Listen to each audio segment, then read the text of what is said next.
عید کا اصل مقصد ہے اللہ کو راضی کرنا. وہ اگر راضی ہو گیا تو ہر دن تمہارا عید کا ہے، اور اگر وہ تمہارے اعمال سے ناراض ہے، چاہے 1000 بقرعید آئیں، 1000 عید الفطر آئیں، تمہارے لیے کون سی عید ہے؟ رب تعالیٰ اگر تم سے ناراض ہے، کون سی عید ہے؟ عید در حقیقت مولا کو منانا ہے، اس کو راضی کرنا ہے. قربانیاں گوشت کھانے کے لیے نہیں. ایک مسئلہ بھی جاتے جاتے بتا دوں، اگر کسی نے گوشت کھانے یا صرف گوشت کی نیت کر کے قربانی کی کہ آپ گوشت ملنے والا ہے، فلاں فلاں ڈش بننے والی ہے گھر میں، تو کہا گیا کہ اس کی قربانی ہی نہیں ہے، قربانی ہوگی ہی نہیں.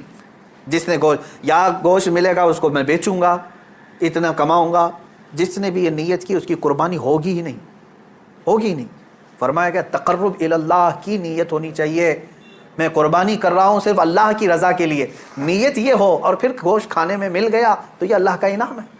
گوشت تو کھانا ہی ہے، ملتا ہی ہے آپ کو، لیکن نیت پہلے گوشت کھانے کی نہیں ہے، اللہ کو راضی کرنے کی ہے. رب تبارک و تعالیٰ راضی ہو جائے. میرے عزیزو، آج کے دن اللہ تبارک و تعالیٰ کی بارگاہ میں خصوصی التجا کریں، دعا کریں، مولا کریم عید الاضحیٰ کی برکت سے یہ لاکھوں جو قربانیاں ہیں ان کو قبول فرمائے، اور ان قربانیوں کی برکت سے مولا تعالیٰ ہم سب پر مسجدیں، عیدگاہیں اور ہماری عبادت گاہیں کشادہ فرمائے. بقرعید میں ویسے تو تفصیلی جو واقعہ ہے وہ یوں ہے، اس کا میں اجمال بتا کر کے اپنا میسیج دینا چاہتا ہوں.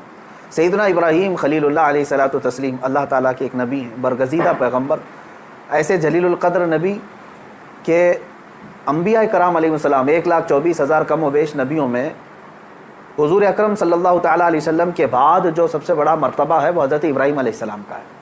حضور صلی اللہ علیہ وسلم کے بعد جو سب سے بڑا مقام ہے وہ حضرت ابراہیم علیہ السلام کا. سیدنا ابراہیم علیہ الصلوۃ والتسلیم کی اولاد نہیں تھی.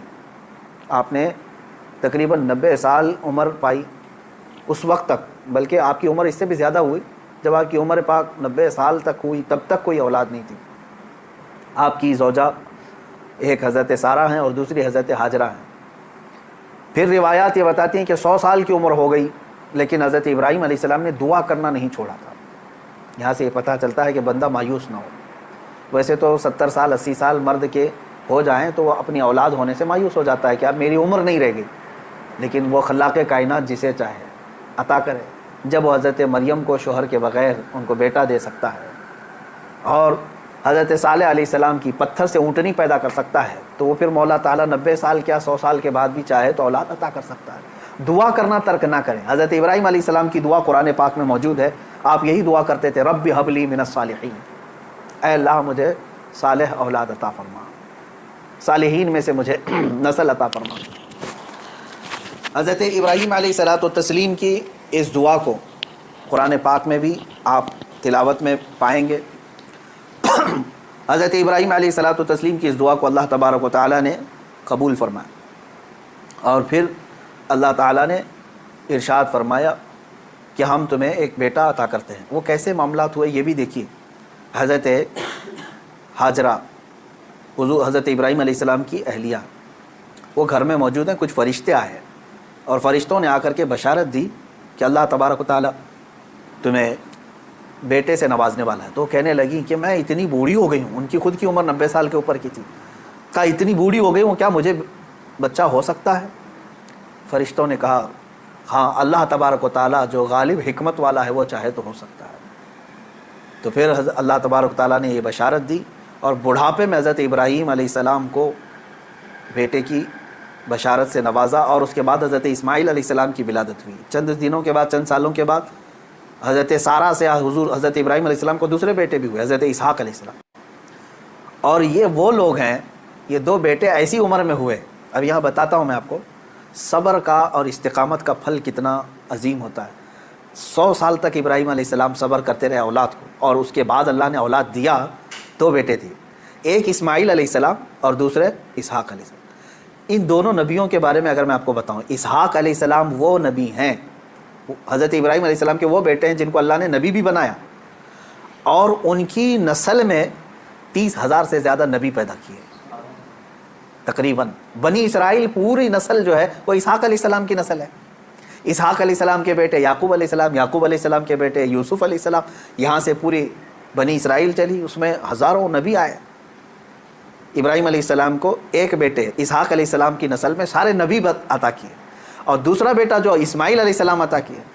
ان کی نسل میں تو سید الانبیاء حضور صلی اللہ علیہ وسلم آتا ہے، محمد رسول اللہ صلی اللہ علیہ وسلم علیہ افضل التحیت و اکمل التسلیمات۔ تو یہ حضرت ابراہیم علیہ السلام کی دعا کا نتیجہ تھا، اور صبر اور استقامت کا۔ آج جو مجھے پیغام دینا تھا وہ یہی ہے، میں نے آیت کریمہ بھی خطبے میں یہی پڑھی۔ بے شک وہ لوگ جنہوں نے یہ کہا اللہ ہمارا رب ہے، ان الذین قالوا ربنا اللہ، بے شک وہ لوگ جنہوں نے کہا اللہ ہمارا رب ہے، ثم استقاموا، پھر اس پر جم گئے، یہ ہے استقامت۔ استقامت کہتے ہیں ڈٹے رہنا، جمے رہنا۔ اب اس کے متعلق جو قرآن کہتا ہے تتنزل علیہم الملائکہ، ان پر اللہ تعالیٰ فرشتے اتارتا ہے۔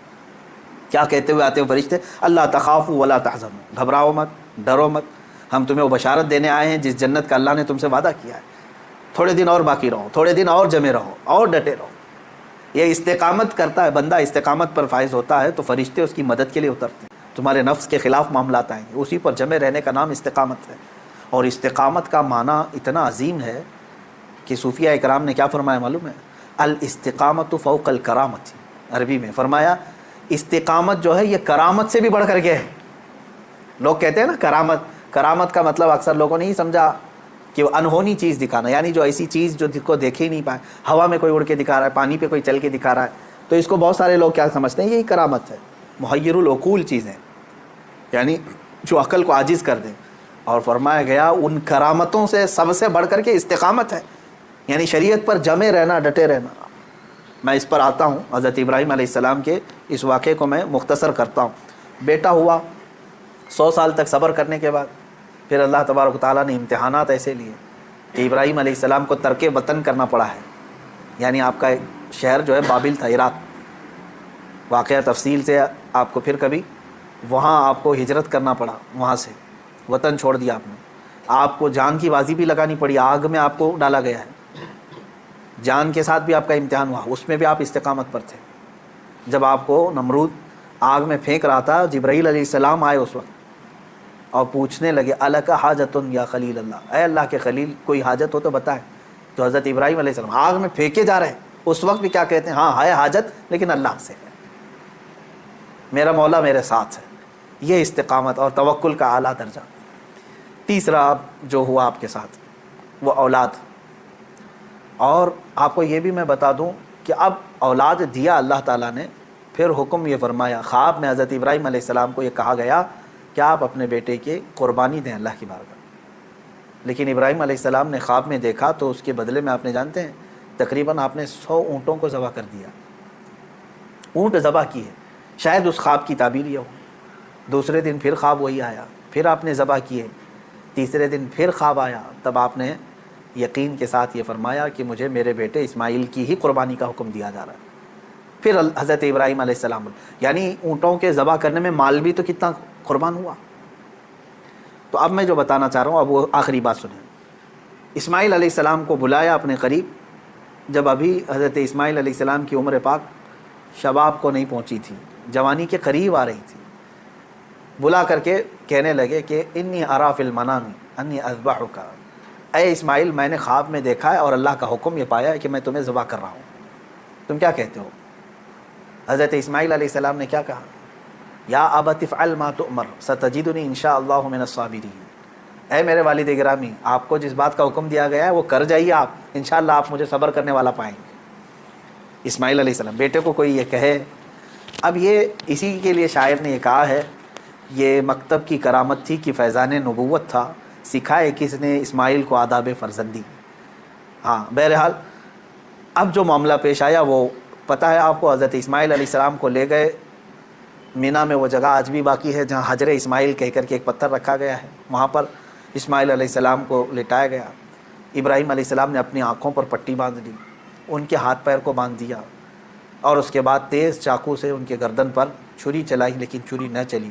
روایات یہ بتاتی ہیں کہ آپ نے اس چھری کو پتھر پر مارا، پتھر 2 ٹکڑے ہو۔ آپ سوچتے ہوں گے ایک جانور کو ذبح کر کے اللہ کا قرب کیسے حاصل ہوتا ہے، کیسے اس کو قریب ہوتا ہے آدمی ایک جانور کو کاٹنے۔ میرے عزیزوں یہ بھی میرے رب کا احسان ہے۔ کیا ہے جانتے ہیں؟ در حقیقت قربانی تو اپنی جان کی ہونی چاہیے تھی۔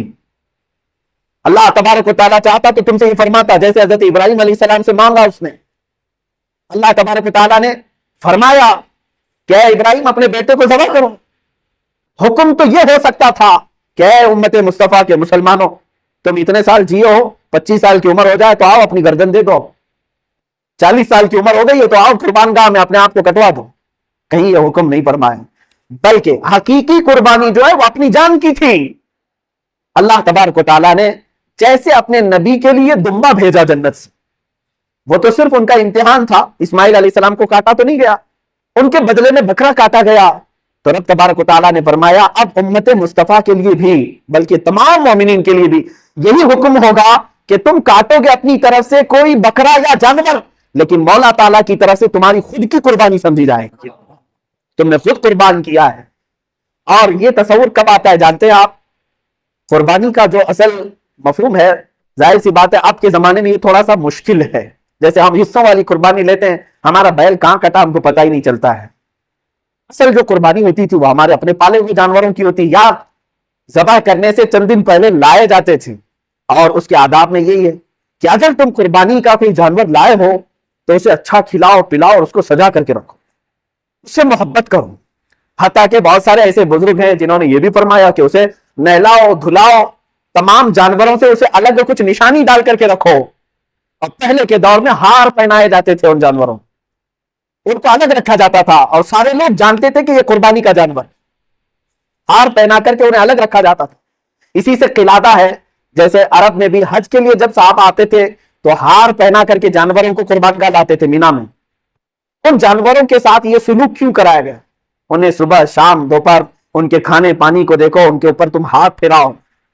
دو باتیں، ایک تو میرے آقا صلی اللہ علیہ وسلم فرماتے ہیں قیامت کے دن یہ جانور اپنے سینگ، اپنے کھر، اپنے گوشت، اپنی کھال کے ساتھ آئے گا، ان تمام چیزوں کے ساتھ آئے گا.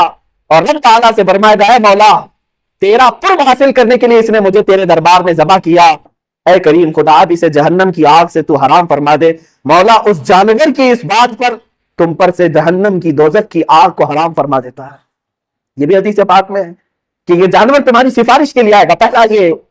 دوسری بات یہ ہے کہ جب تم پالتے ہو، اسے پانی پلایا، اسے کھانا کھلایا، اسے سجایا، اسے ہار پہنایا، اور ظاہر سی بات ہے جب کسی سے محبت ہوتی ہے تو اس پر چھری چلانا معمولی بات نہیں. اب یہی چیز دیکھی جاتی ہے ذی الحجہ کی 10ویں کو یا 11ویں کو یا 12ویں کو اپنے ہاتھ سے کھلائے ہوئے جانور کو، اپنے ہاتھ سے پلائے ہوئے جانور کو، اپنے ہاتھ سے اسے پھول پہنائے تھے، نہلائے دھلائے تھے، جب چھری چلا رہے ہو تو در حقیقت تم اپنی خواہشات پر چھری پھرا رہے ہو. اور یہ بھی رب تعالیٰ کی بارگاہ میں قبول ہے کہ تمہارا تقویٰ دیکھا جائے گا. اللہ قرآن میں فرماتا ہے لن تنالوا البر حتى تنفقوا مما تحبون. اس وقت تک تم بڑی کامیابی نہیں حاصل کر سکتے جب تک اپنی محبوب چیز کو اللہ کی بارگاہ میں قربان نہیں کرتے، اپنی پسندیدہ چیز کو جب تک قربان نہیں کرتے. اسی لیے جانوروں کے ساتھ انسیت ہونا چاہیے. آج کے حالات میں یہ سب کے اوپر پابندی نہیں کہہ رہا ہوں، لاگو نہیں کر رہا ہوں، میں تو اس کی حکمتیں بتا رہا ہوں. جس کے لیے ممکن ہے وہ کرے، اور جس کے لیے ممکن نہیں ہے ظاہر سی بات ہے وہ دور دراز میں بھی قربانیاں کرتے ہیں، وہ جائز ہے.